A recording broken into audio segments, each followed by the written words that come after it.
Hey, good morning, everybody. Welcome to session one of Data Camp with Carol Weller. Just real quick, please feel free to put any questions in the Q&A. We'll actively monitor those during the presentation and answer them all at the end. And I don't want to take up too much time, so I'm going to turn it over. This is Carol Weller, Adjunct Faculty for EDUC on Success Strategies for FTIC Students Persistence in a College Success Course. Hey, good morning, everybody. Cameron, just real quickly, will I be able to see everybody's messages in the chat? Yes, ma'am, as long as they are sent directly to the host, so we'll be able to see them. Okay, awesome. Okay, good morning, everybody. And also, Cameron, can I see the attendees? Is that something I can do? Sorry, everybody. I just want to make sure that. Yes, ma'am, you should. Over on the right, there's an attendee list, and you can open that and see everybody there. Okay, pardon me, everybody, for this. So, all right, I'm going to get started, though. So, good morning, all.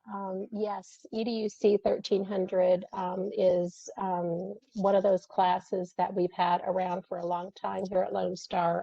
I've been here since 2011, and when I first started here, it was only required for students who had tested into developmental level classes. Then we had our big HumD experience. And now, obviously, I think it was 2015 where we started requiring all of our first-time and college students to take EDUC 1300. It's a class I love teaching. So I just wanted to share a few of the things that I have done that I think have been helpful with getting students to enroll. And I'm going to set my stopwatch up real quickly because I want to make sure that I do not go over my time.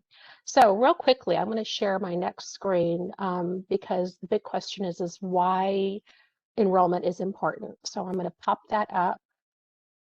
And here we go. So you can see what I have here is I have the Lone Star College 2021 Student Success Agenda. And what I have highlighted is that part of our goals for this year is to increase our persistence rates by 3%. And obviously, it's been a really strange year, so that is going to be a super challenge for those of us who enroll the students. But I just wanted to point that out real quickly because in my mind, this is why enrollment is an important part of my instructional strategy as an EDUC 1300 instructor. So let's talk a little bit first about our EDUC 1300 students. That's the who of our enrollment situation. So go ahead if you would like to and share in the chat what are some types of students that show up in your EDUC 1300 classrooms or any first time in college students. I have some definitions up there. You know, this semester I had vets, I had moms who were coming back. It's a very diverse crowd. So if anybody wants to share in the chat some information on who they see in their classrooms, that would be great. And Cameron, am I seeing it? Can I see that, or is anybody sharing? Yeah, when you guys type in the chat, if you could please send that to all panelists. That way we can both see it. That'd be great. Thank you.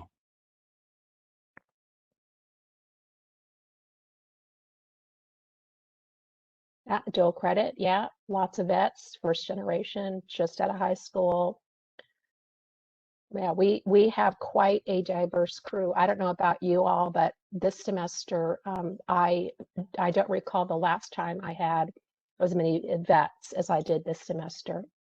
So yeah, we have a lot of challenges with our first time in college students because they have a lot of barriers that you know, quote, traditional students don't have. So let's proceed here. All right, so we've been tasked with in our EDUC 1300 classes with these particular learning outcomes that are in our syllabus. And they all tie into enrollment. I'm just going to quickly go through these. You are all familiar with them. But, the main one that I think we need to focus on with our student outcomes is the educational and career goals. Obviously, the educational goal is the academic plan, all sorts of things here. And the reason why I bring these up is because we're going to talk specifically how the student learning outcomes are associated with our academic advising checklist items that are tracked for completion. And we have 3 in our grade book, which are the advising group session, the program enrollment, and the individual meetings. And we're going to talk more about those specifically. So if anybody wants to share in the chat, because I like to be as interactive as possible, what student learning outcomes these are associated with, feel free to share.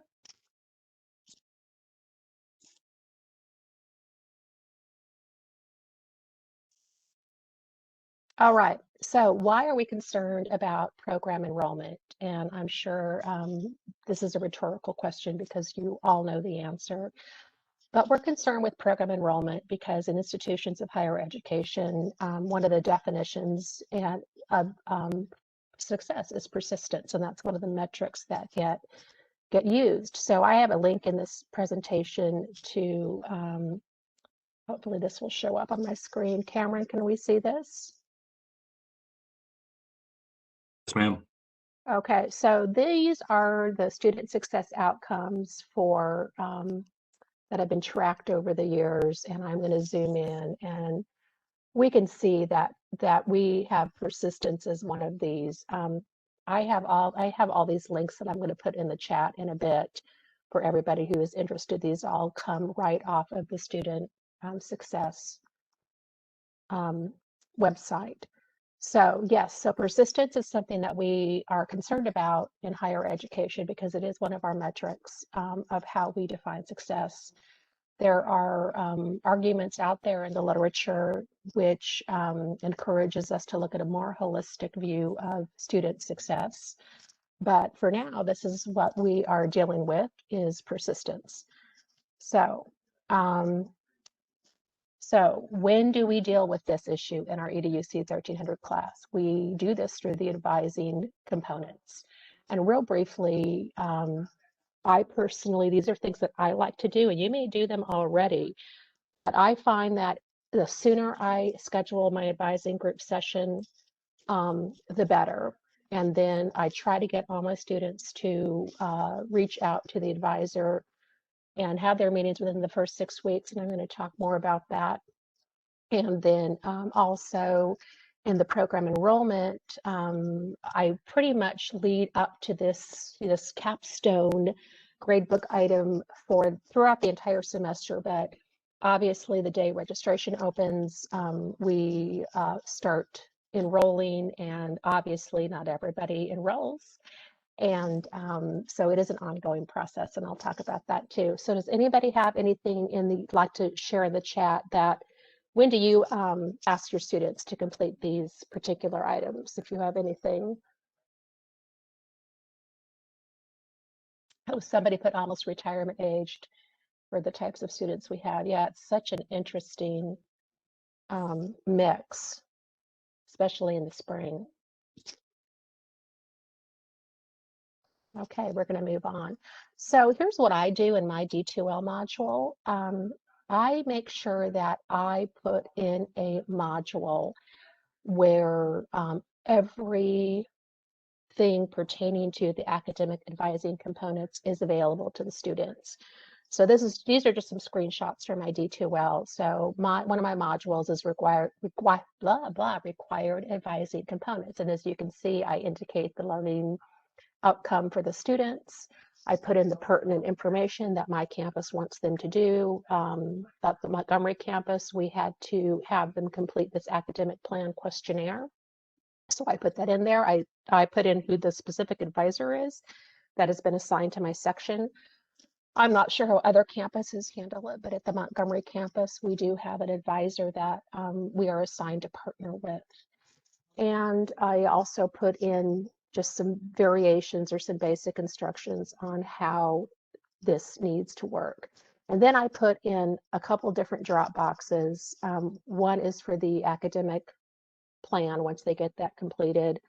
One is where I have them show their next term registration proof. And I also have a third one, which I'll talk a little bit more about, called Alternative to Next Term Enrollment, because this is where I like to look at the holistic side of the student experience and why they may or may not enroll.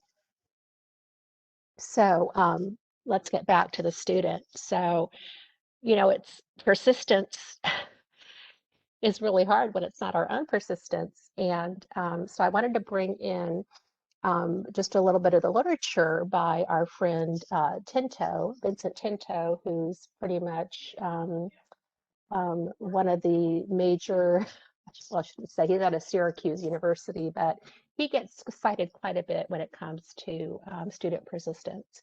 So I did want to point out, though, that he has 3 key dimensions to student motivation, and which is persistence, self-efficacy, sense of belonging, and perceived value of curriculum. So these are all the challenges that we are faced with the learning outcomes and course objectives in EDUC 1300. So I start with, how do I understand the student perspective? Because I feel like that's one way I can help get my students motivated. And so right off the bat, this is what I do in my class. In my D2L, the first tasks I have is I have them join Remind, which if you haven't used Remind yet, I absolutely love it. That is my major form of communication. Oftentimes it'll be a remind and I follow up with an email. I also have them introduce themselves on Padlet. I'm going to pull that up so you can see this. And the cool thing about what we did with Padlet too is our advisor introduced herself. And this Dr. Landry is the one who shared Padlet with me. So none of these ideas are brilliant or original. They are all have been shared with me by colleagues. So anyway, Padlet is kind of a cool tool because it, right off the bat, I think enhances that sense of belonging. So, and I love the way our advisor got involved with that as well. Also, I love to collect data. Oh, somebody just asked me real quick, do you know of any EDUC professors that use GroupMe? Good question. I don't, but I personally use GroupMe for other venues in my life, like organizations I'm a part of.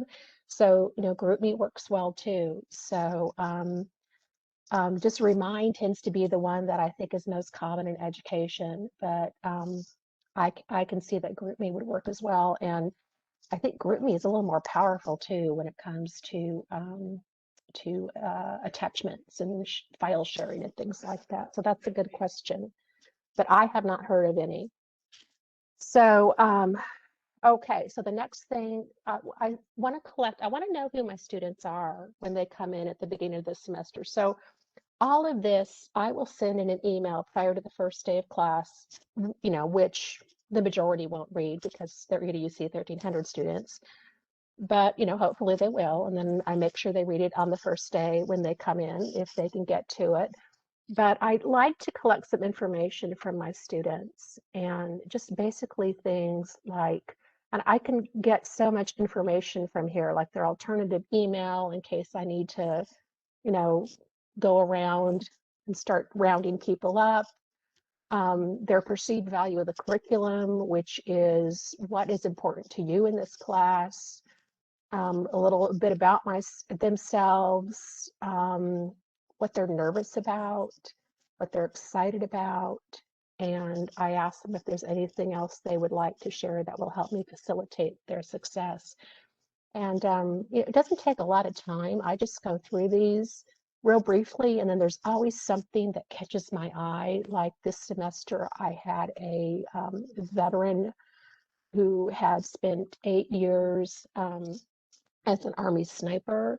And he shared in this that he had traumatic brain injury and post-traumatic stress disorder. And so it really helped me navigate my experience with him as a student. The technology survey is another little collection tool that I use because I just want to make sure that everybody knows what to do with D2L. So I just ask them basic questions about their internet access, what device they use, Google Chrome, do they have Office Online? This one is helpful because we provide Office 365 for free. So just once again, this is all about me being able to see what tools they may or may not have for their, so they can practice their self-efficacy. So that is that's how I start. And then one of my favorite tools that we have for EDUC 1300 is the Smarter Measure. And this is what I use to kick off the semester with. And it's another tool that helps me understand the self-efficacy, their sense of belonging, and their perceived value of the curriculum.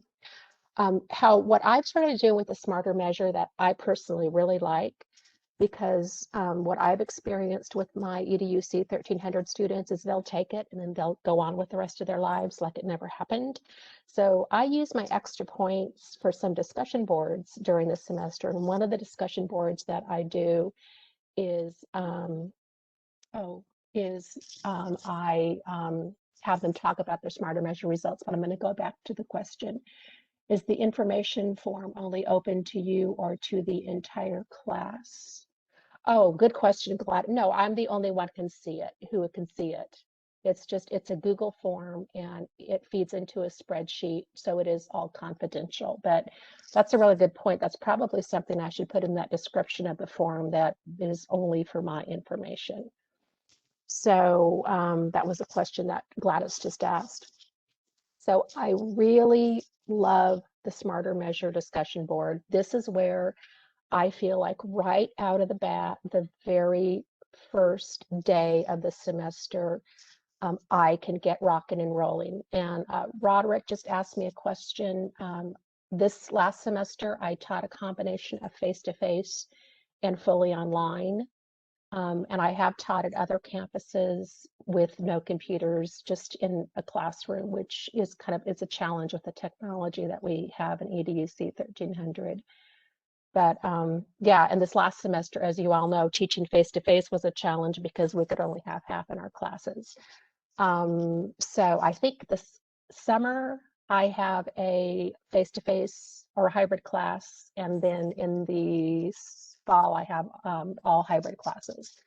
So yeah, combination of all of those things. So, but it all seems to work okay for everybody. It just kind of depends on how I utilize it in D2L. But for the fully online students, especially, the Smarter Measure discussion board is very insightful for me. And I try to, especially in my fully online classes, respond to all of my students' discussions or read them. Because I don't know about you all, but when I have a fully online class, I feel kind of lost. Like I don't even know who my students are, because I can't put my eyes on them in my classroom. So this really helps me. And so like this is one of my favorite students I had this semester. He was your typical 21, takes care of his aunt, and he really revealed a lot about his whole perspective and his situation that helped me get to know him. And then I have them look at their specific Smarter Measure reports and pick out their area, their challenges, their strengths, and then their areas of improvement. And then this is not a response to him, but when I do respond, I'll just do it real briefly, a little tidbit that hey, we're going to do a time management activity. So once again, I try to reinforce the value of the curriculum moving forward, using this Smarter Measure tool as an overarching theme to set the tone for the class and why we do everything we do in EDUC 1300, because they want to know, I want to know too. Okay, so now let's get to the meat and potatoes of the advising component. This semester was super, super challenging. So if you were fully online, if you were face-to-face, if you were hybrid, put in the chat for us, what are some things that you did to have to be creative with getting that advising group session going that's worth the 25 points in our syllabus? I had 3 different advisors this semester, so I live streamed one in. One of them came face-to-face, and one of them we did a WebEx meeting online, where we were able to choose our a selection of meeting times, and I recorded it so the students who could not attend could watch the recording later. But then I worked with an advisor this semester in my fully online class who did not feel the need to do this, and she handled it a different way when they came into her face-to-face appointment. So, for me, this advising group session all gets back to the relationship that I as an instructor establish with my advisor. And I got to be honest, I've been getting lazy because I've been working with the same advisor for the last few years, and she ended up leaving the Montgomery campus to get a new opportunity. And I'm like, oh my gosh, like I had gotten complacent. So I ended up working with 3 different advisors, and it was awesome. One thing that I've experienced is we have an amazing, amazing support staff here at Lone Star, and they were all just completely happy to be my partner with my EDUC 1300 students. So if anybody had anything that was creative, let me know, because we had to get creative this semester. Oh, and by the way, I did find out this semester that if I ask on our Montgomery campus, we do have a classroom where there's webcams and we can live stream in presentations. But I happen to have my own webcam and my own podcast microphone because I'm kind of a geek. So here we go. So then the next stage in our advising components is the, oh, thank you. Corey just mentioned that they've updated several rooms at Tomball. So yeah, I don't know about you all, but I have to be scrappy some semesters. I'm sure you all do too. That's the nature of our job, and this is why we love teaching this class. So one thing I start doing right away is when they do start making those individual appointments with the academic advisor, is I get in the loop with them. I first of all ask the advisor to copy me on emails that she feels are important. And I just keep folders in my inbox, as you can see, for each of my sections. And as the emails come through, I just slide them in. But when I have my students email the advisor to set up the appointment, I have them copy me. And then when they copy me, I save that. And one way I can kind of entice them to do that is I can have them, I love quickly attendance. I was so sad when they announced it might go away this semester, but we still have it. And I keep track of these types of things for attendance credit. So in my quickly, I will just have an attendance item that says emailed advisor, and I will mark them absent or present or what have you. And that just seems to be a little enough of a carrot to get them to want to do that. I'm a big fan of the announcements. This screenshot next to my quickly attendance is the announcement panel from D2L. Even in my face-to-face classes and my hybrid classes, I rely heavily on D2L. So the main little train of thought I use here is that, you know, oops, look, I have a typo. It should be inspect what you expect. So I find that having them copy me on the email is a separate level of accountability, because let's face it, you know, they don't know that they need to make an appointment. They don't know they have to show up for an appointment. You know, a lot of them come in and they're just babies.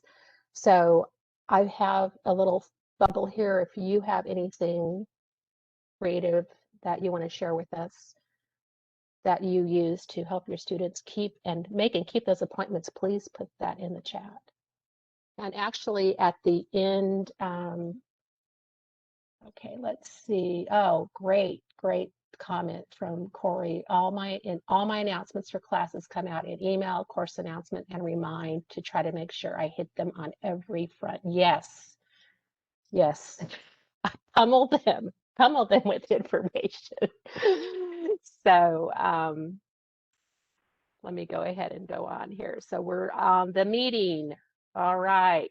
Now, here comes the part that's challenging, right? I feel like this semester, I did everything I possibly and humanly could do to get them to hit that button and enroll. And, you know, and it just didn't happen normally the way it has happened in semesters in the past. You know, we're in a very, you know, we have a challenging situation. So one thing that I did this semester, and in the past I have done this because I have 3 daughters who've all gone through Lone Star. My youngest one is taking summer school. She's a student at University of Arkansas, but I've had for the last 11 years, nicely enough, I've had a student enrolled at Lone Star, so I've been able to use their accounts.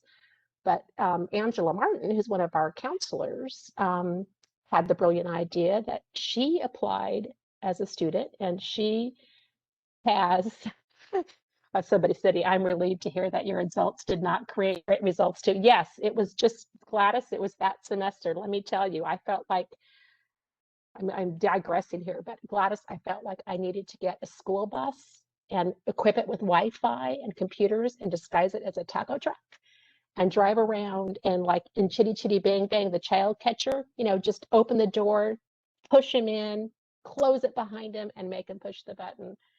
So it was super challenging. So I had to get creative. So one of the things that I did do is I did apply as a student, and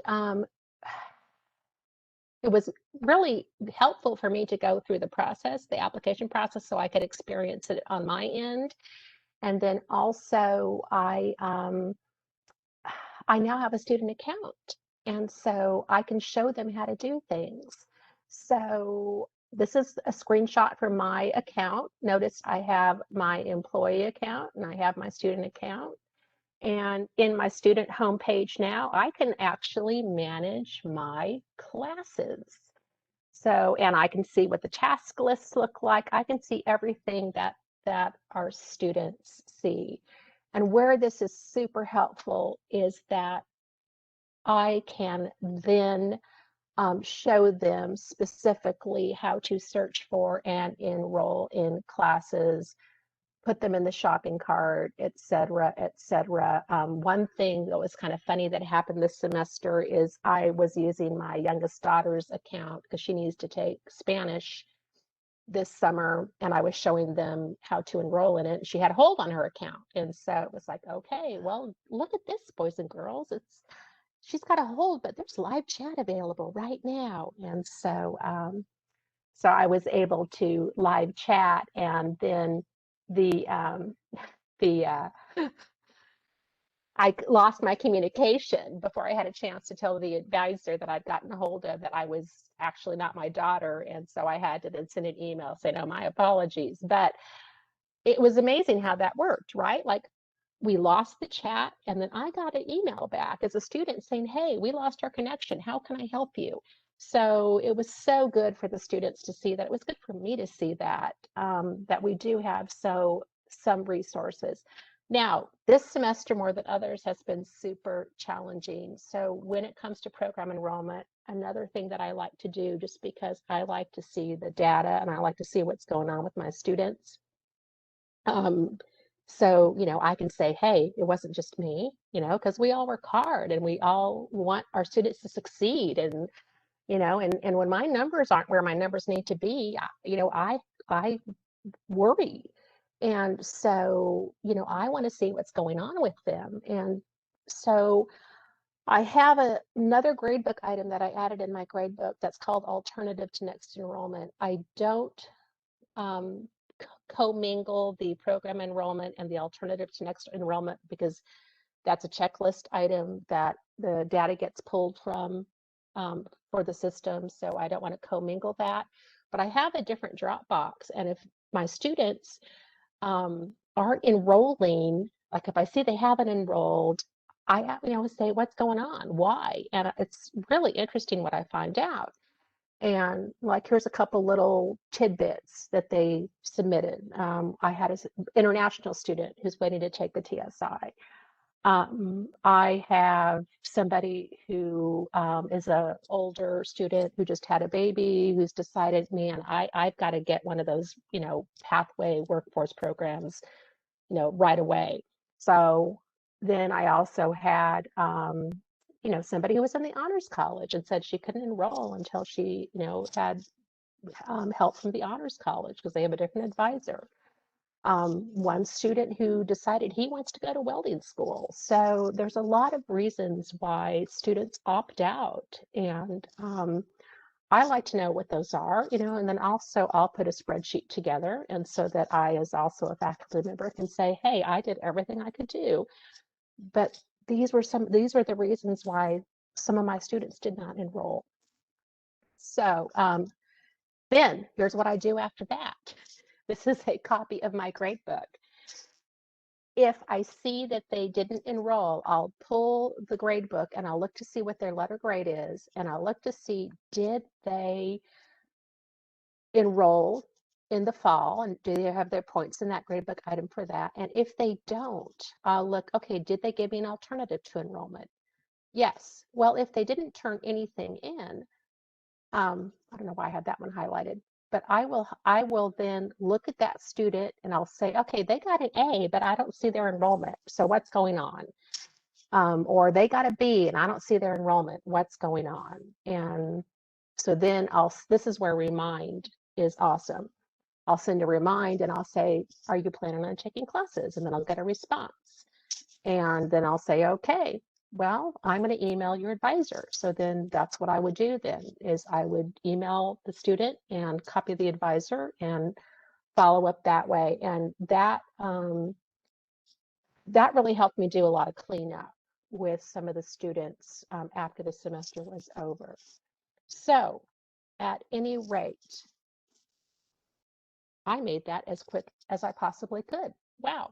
So does anybody have some strategies that they have used to increase student enrollment? Once again, these are not all my fabulous original ideas. These are all things I've learned from my colleagues.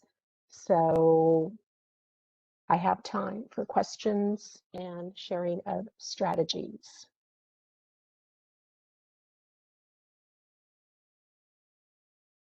Cameron, can people unmute themselves? No, ma'am, but we do have some questions in the Q&A that I can read to you and we can go through that. Okay, and then real quickly too, I'm going to come through here. I have a Google form that I put on this because one of the things, if we go back to the initial student success outcomes sheet that I shared with you, one of the objectives is collaborate with faculty. So I have a Google form for you all to fill out and share with me what works for you. And I'll compile that and then I'll send it back to all my participants. So please share with me what you do that helps you be successful. So with that. Okay. So our first question came through and it says, has anyone experimented with grouping students in 1300 by interest? For example, STEM versus arts? And is there any difference in success if grouped by interest? Oh, that's a really good question. I have not done that, but that would be something. Shoot, I should add a field in that Google form that says, do you have anything else? Darn it. No, does anybody have anything on that as far as grouping by interest? Because that would be, sort of a learning community strategy. Okay. But, and perhaps what that person can do is that person can send me an email with that question. And then when I send the compilation of your strategies out, I can send those questions with everybody so that you can all help each other out. And Carol, do you want to put the link for the Google form in the chat? Yes. Or have you already? I can do that. I have it right here. Let me pull up my Microsoft Word document. And here we go. Oh, here, I'm going to put this one in the chat though, because this is the website for the student success information that I showed you. So you can kind of look at all of that. Pretty much all these links I got off student success. I'm going to put this in here. And let me pull up that Google form.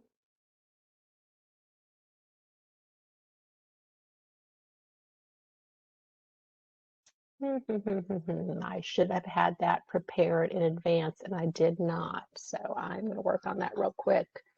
Okay. While we have some other questions, I'm going to pull up my Yes, drive and do that. So here's another question while you're working on that. It says, have you attempted to aggregate the alternative to registration plan? Are there specific categories that jump out? Oh, that's a really good question. And what a great qualitative study that would be, right? No, I have not as of yet. I would love to, but if I were to look at this anecdotally, I would think that it all falls into the categories we would expect, such as financial, lack of support, et cetera, But yes, ooh, that would be a fun group project, right? For us to work on that. So, but you can put in the chat, what do you think the patterns are that that would present? And we have another Okay. question related to that. They asked, how long do you retain the information that you collect from your students? Well, as far as the Google Docs and Google Forms? I believe so. Yeah, well, I pretty much just have them on my, my Dropbox. I normally don't ever get rid of data, but that's just me, and as well, when I hang on to it, I keep it in my, Dropbox. So I have not gotten rid of everything. In my Dropbox, I have everything grouped by semester, so I can go back for reference. Hopefully I don't get in trouble for doing that. Woo! Okay, I am going to share this real quick. Okay. We have a couple more questions in the Q&A. Okay. This one says, do any of the tools have fees associated with them? And if so, who pays for it, like Smarter Measures, for example? Okay, well, the Smarter Measure is if you are an instructor at the Lone Star College system, the Smarter Measure is a third-party tool that the college system pays for that we use. I don't know if anybody has experienced this, but what happens oftentimes with that Smarter Measure is that when students take the initial online student orientation, they will somehow take the Smarter Measure, and then the only way I can collect the information for the Smarter Measure is if they take it through my class in D2L.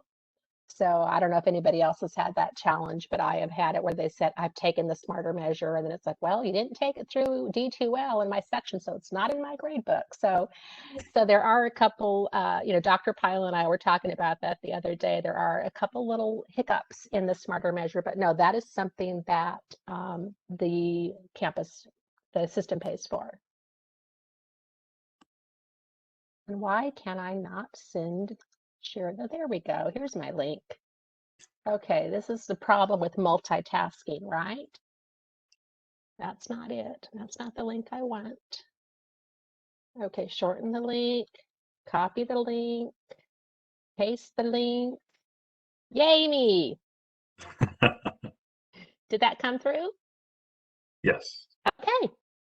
All right. Couple more for you. Okay. It says, is there a way to have the Google form information automatically entered into an Excel spreadsheet? That's a really good question. Let me go back to my I'm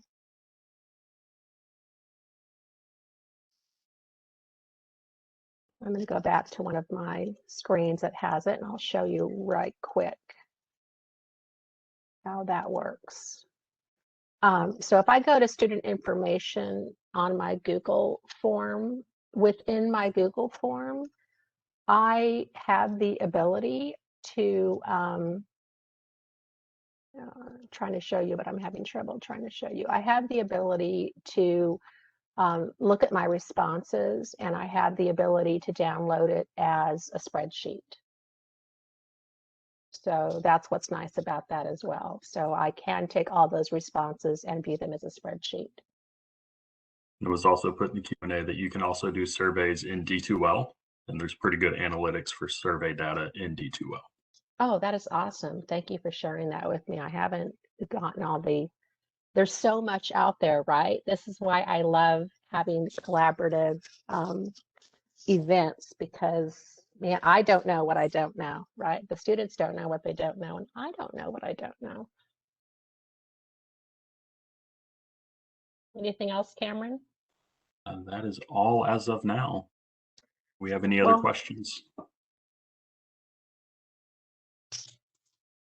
We are at the 40-minute mark. Yes, ma'am. Got just So, a few more minutes left in this session. So if you guys have any other questions, feel free to. Okay, here we go. Oh, no, I'm sorry. I jumped up to the top again. Okay, very good. Thank you, Carol. all right, thank you, everybody. I look forward, hopefully everybody will fill out that information, because I really look forward to hearing what everybody is doing, because man, it takes a village. This year, out of all years, has been, I might say, exhausting. So it's great to be able to share our insights. So, and then if you would like a copy of my PowerPoint, please send me an email and I'll send it to you in all of its blazing glory. Thank you, everybody. Have a great summer.